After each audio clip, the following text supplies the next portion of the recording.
Hello everybody, NegoWithShadow123 here, and welcome to my 175 subscribers special.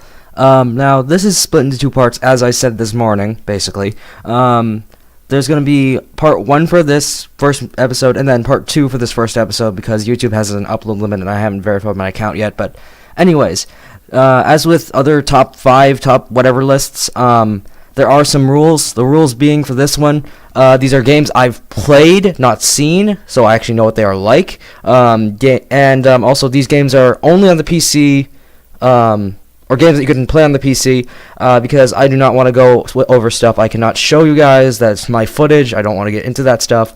So yeah, games I've played that are on the PC. And thirdly, these are mostly just car games. There's not really any other aspect except for one, which is my number 5. But other than that, that's basically it. Hope you guys enjoy. See you in the next part 2. Bye. Number 5. Number 5 is Sonic and Sega All-Stars Racing Transformed. This is a very fun game to play. The concept of driving a car that transforms into a boat and a plane is actually pretty cool, and the game does it very fluidly. There are a lot of characters to unlock as you go along in the career mode. Some characters are only specific to the console and PC versions. Owning the PC version, I know that Team Fortress 2's Spy, Heavy, and Pyro are all in the game. As in the previous game, Sonic and Sega All-Stars Racing, each character has their own All-Star move. Though I was kinda sad to see that Super Shadow and Super Sonic were both taken out and replaced with something completely different. Nonetheless, it is a fun game to play, and honestly, it looks pretty good too. For the simplicity of it, at least. As far as customization goes, you can upgrade your cars a bit before the beginning of each race at the character select screen with different attributes such as acceleration, handling, etc, etc. Each character is also set up differently, much like in any other racing game. This means if you want a car with fast acceleration, you can choose one character, or if you want a car that handles better, you can choose a different character, like in any other racing game, pretty much. The tracks in this game are quite creative. I especially like the final one, the final race. It reminds me of the old Hot Wheels tracks that you used to see in the Hot Wheels movies. Even the maps I don't recognize from the games I play, the ones not being from Sonic, are extremely appealing and very fun to race through. I especially like the one with the dinosaurs. That one's always fun. Like with any game though, there are some problems. There's a problem with the controls when you transform into a plane. As a boat or a car, the controls are just fine, they're very good. But when you turn into a plane, it's kinda hard to control your vehicle as it shoots around corners and dips and dives around obstacles that are hanging in the air. As my friend NegaSilver63 showed in our video, which I will link. Also, they took away the announcer from the first Sonic and Sega All-Stars. Now this is just personal opinion, but I thought that guy added a lot more fun into the other game. He was a very sort of, you know, background-ish character that added a lot to like the gameplay and like, I don't know, the comedy of the game itself. Going back to controls for a second though, I have to admit, the controls on the computer are kinda confusing, as I demonstrate perfectly in our video once again. They're spread out over the keyboard, and not exactly what you call close to each other. One hand has to operate the weapons and the gas, while the other hand has to steer with the directional buttons. Still, this game is very fun, but it does get boring after a while. When you unlock all the characters, there's really nothing more you can do. Unlike in other games where you can go find additional stuff and Easter eggs, there isn't much in this game that I can find to keep me entertained after I finished everything. Number 4. At my number 4 spot on my list is Trackmania Canyon. The Trackmania series is actually a very fun series, but I find Canyon to be my favorite. Partly because of the car design, and partly because of the setting, in the desert. In this game, there's really no story, you just drive around kind of and race on tracks, but my personal favorite part of the game is when you go into the editor mode and can design your own tracks. The game gives you a lot of pieces to work with, and you can just design freely. There's no limit to what you can design, excluding map size, because obviously there's a border. But other than that, there's only a height limit, and the amount of track pieces you can place down is infinite. Nearly. Very nearly. Another cool thing about this game is the community content. There's plenty of stuff on the workshop to keep me interested in the game, including different cars, which have no status changes whatsoever, and different tracks that the community has created. It's all very cool.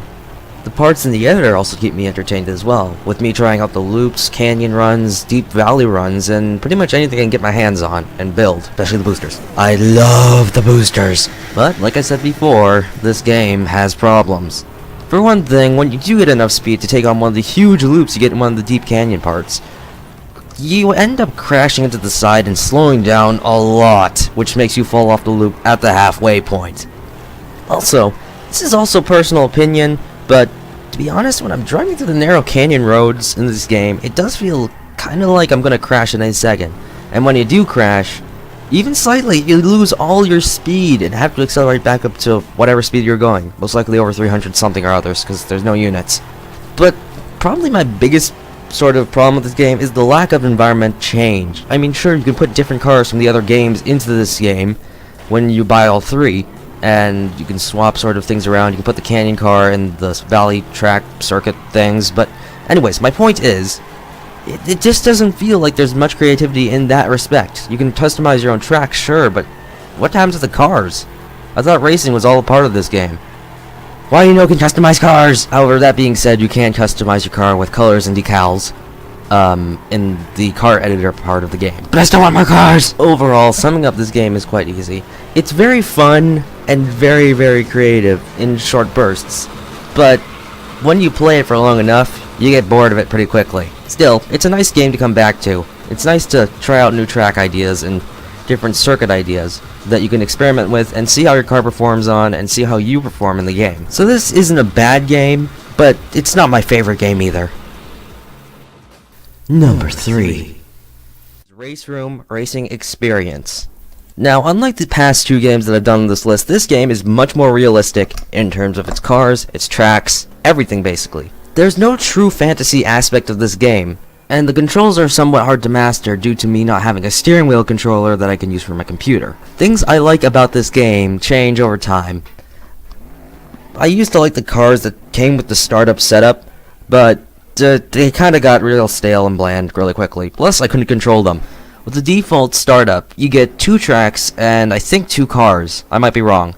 To get more cars and more tracks, unfortunately, you have to pay actual money. Or sometimes you get free stuff in the mail. Though that happens very, very rarely. So don't count on it happening. As far as I know, there's no in-game currency that you can earn through racing online. But if there is, then I'd be pretty bad at it, because without the controller, as I said before, this game isn't really good for people who only use keyboards, in my opinion. The cars control realistically. A little too realistically. Every time you go near the gas pedal, or the gas key, your car will start to spin out when you're entering a corner. And unlike in most games that are realistic, this game actually plays with aerodynamics quite a bit, so you have to go faster in order to corner better, which is quite contrary to what I usually know.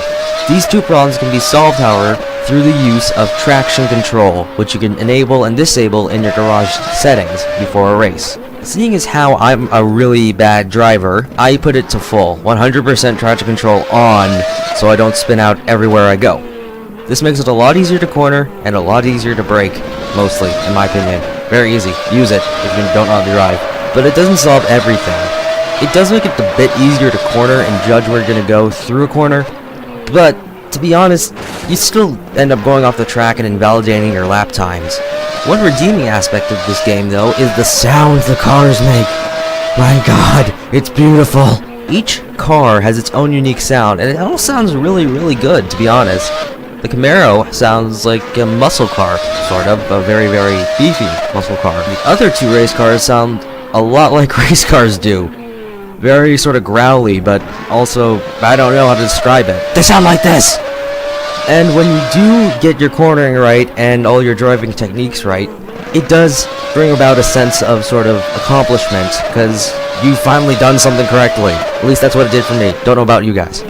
It's kind of hard for me to like this game, but it's also hard for me to not like it in a lot of ways, because it's a fun game, it looks awesome, the cars are hard to control, it takes quite a lot of skill to do anything, and you need a lot of patience most of the time. So, it gets the middle spot on my list, just for those qualities, and the fact that I kind of hate-love it. Hey guys, that was part 1 of my 175 subscriber special, my top 5 favorite racing games.